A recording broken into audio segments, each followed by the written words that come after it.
Ako'y isang Pinoy, hindi ako kano. Huwag kang mahihiya kung ang ilong mo ay pano. Hindi po ako Amerikana, Pilipino po ako! Mabuhay ang Pilipino! Mabuhay ang KOJC! Mabuhay po ang ating mga dakilang na lumalaban para sa ating bayan. Ang mga idol ko po, si Sir Harry Roque. Palakpakan po natin! Ma'am Lorraine Badoy! Ka-Eric, Miss Vivian Velez! Lahat po ng mga vloggers, kilala ko kayong lahat! At ngayon po ako'y natutuwa. Ako naman po ngayon, dati po kasi ako si Ana po. Magpapakilala lang po ako. Matanda na ako. 61 na ako, pero nung kabataan ko, ako po ay si Ana and Soraya ng Fire sa Itbulaga po. Yung aming kanta po, baka po ay maalala nyo pa, yung babae, tayo ba ang mga Cinderella na ang lalaki ang tanging pag-asa? Isa yon. Yung isa pong masikat sa amin po ay yung heartbreak, you give me a heartbreak, I gotta let you know. Alam nyo yun? Alam nyo yun? Tandaan nyo pa? Sabihin nyo naman oo. Thank you. Thank you. Pasensya na po, wala pa ako nahanda. No, wala nga akong -1, wala akong maski na ano. Nasa bahay lang po ako, nanonood ako ng TV, ng KOJC, ng lahat po ay nakikinig po ako. Dali-dali ko po sinuksok yung aking pantalon at tukpak po dito. Di pa po ako naliligo. Ito po ang nag-unsyok sa akin na tumakbo dito ngayon. Meron po akong kausap na dating musikero din. Alam mo kung sino ka. Hindi kita papangalanan, pero balang araw, papangalanan din kita. Walang hiya kang tao. Ang sabi ko sa kanya, bakit ka tumatawa sa mga komento tungkol sa nangyayari sa Davao?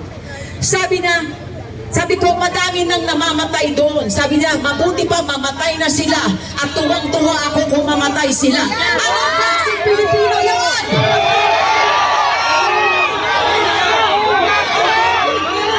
Anong klaseng Pilipino yun? Hindi ko maatim na merong Pilipino na ganyan tumingin sa kapwa Pilipino. Hindi mo importante na tayo ay Katoliko, Protestante, IFC, o ano man po, KOJC, isang tao lang tayo. Puro tayo anak ng Diyos.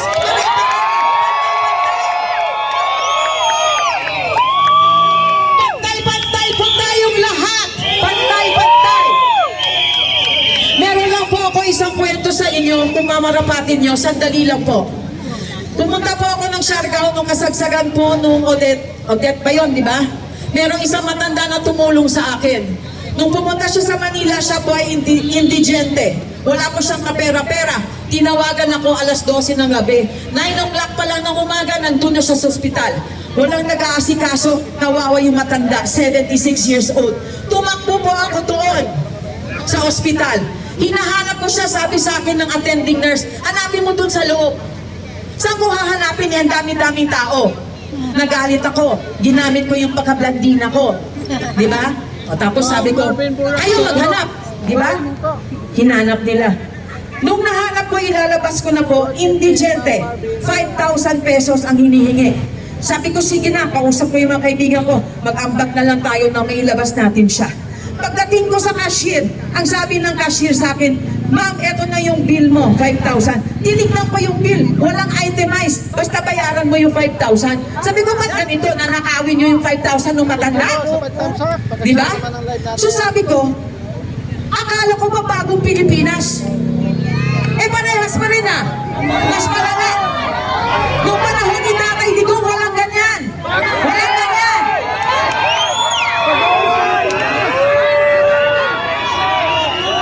Ang Pilipino kay Tatay Digong, pare-parehas. Sa panahon ni Tatay Digong, binigyan ng dignidad ang taong Pilipino, ang taong bayan. Ngayon, elitista rules again. Mga elitista, marami silang pera, wala silang pakialam kung anong mangyayari sa atin. Sabi ko pa naman doon sa kaibigan ko, na kaibigan ni, alam mo na, si Satanas. Sabi ko sa kanya, bobotohin ko yan. Yan. Alam niyo kung sino yan. Basta yung healthcare natin, pagandahin nila yung healthcare. Kasi lahat po tayo tatanda. Lahat po tayo kay mangangailangan ng tulong ng gobyerno para sa pag nagkasakit tayo. Tama ho ba? Ano nangyayari sa atin? Yung PhilHealth na tayo din ang naghirap para puntuhan yung punyeta ang PhilHealth na yan, sila rin tayo ang pusang kumukuha ng pera natin.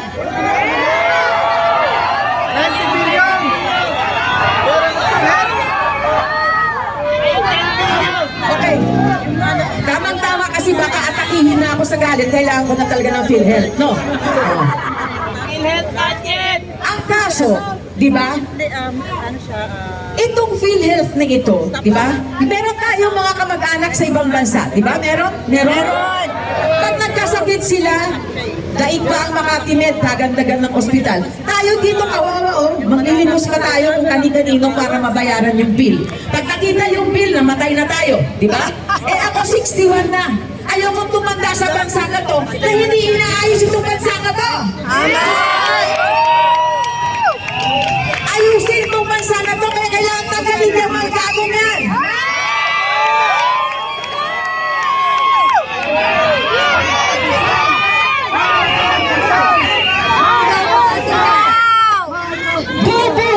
Buong buhay natin nagtatrabaho tayo. Para saan? Para sa pagtanda natin, hindi tayo kawawa. Pero kung ito ang presidente natin, habang buhay tayo magiging kawawa.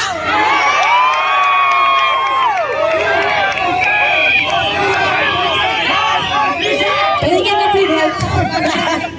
Okay. Ngayon, pasensya na po ha, na-emo na naman ako, na-emotional. Kasi po, maski na ganito ang mukha ko, no, na hindi naman ako masyadong Pinoy looking. Pag tinastas niyo po ang dibdib ko at sinilip niyo ang puso ko, ako ay Pilipino!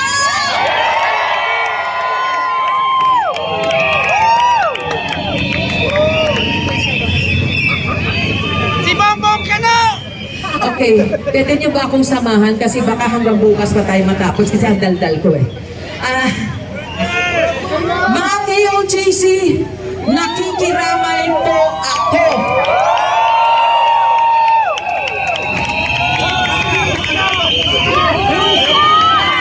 Hustisya! Hustisya! Hustisya! Hustisya! Hustisya! Hustisya! Hustisya! Hustisya! Okay. It doesn't matter. To my friends listening out there, I will speak in English. Kasi kung mga elitista kayo, I will speak in English. Okay? For all of you out there, I know that there are good people. Maraming mababait na tao dyan, pero takot lumantad. Maraming mababait na mga sinasabi ninyong elitista, pero may puso din para sa mahihirap. Please, come out! Come out! Come out!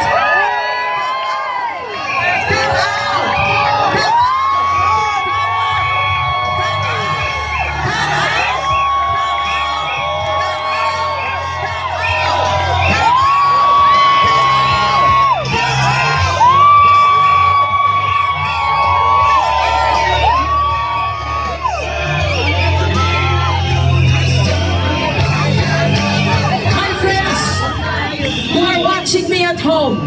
I know many of you have a heart for the Filipino and for this country. Come out. Speak. Speak.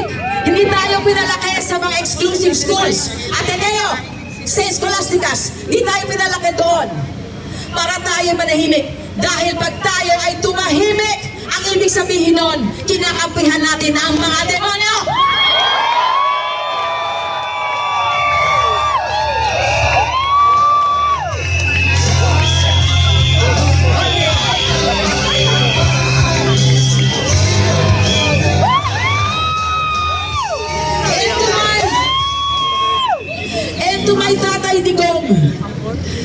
You may be bastos, sabi nila.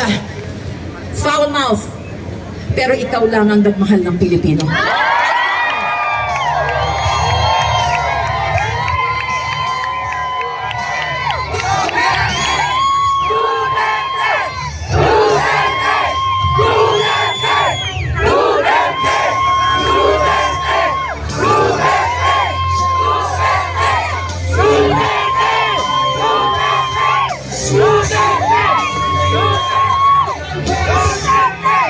To my friends out there, do not believe everything that you hear and everything that you see about Duterte. He is a good man.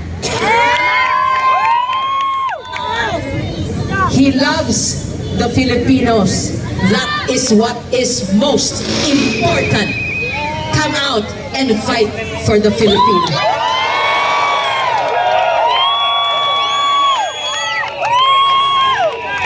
Okay, now can you all... Pinapawisan na ako at nakilin na ako nito. Sandali lang. Can you all sing with me? I think this is Attorney Dick's favorite song. I'm not sure. Ito lang po kasi ang pwede kong na-memorize na maiksi lang po. Pero at alam natin lahat. Okay, ready? Let's all sing, ha? Wala, electric pa eh. Mingal. Ang bayan ko'y tanging ikaw, Pilipinas kong mahal, ang puso ko at buhay man sa iyo ibibigay, tungkulin ko'y gagampanan na lagi kang paglingkuran, ang laya mo'y babantayan, Pilipinas kong hirap.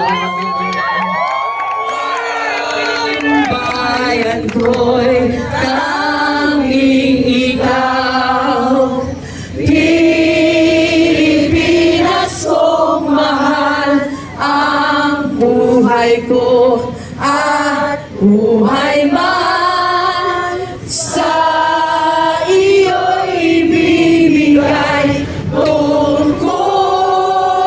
ko'y gagampanan na lagi kang paglingkuran, ang laya mo'y gagampan, ang laya mo'y babantayan, Pilipinas ko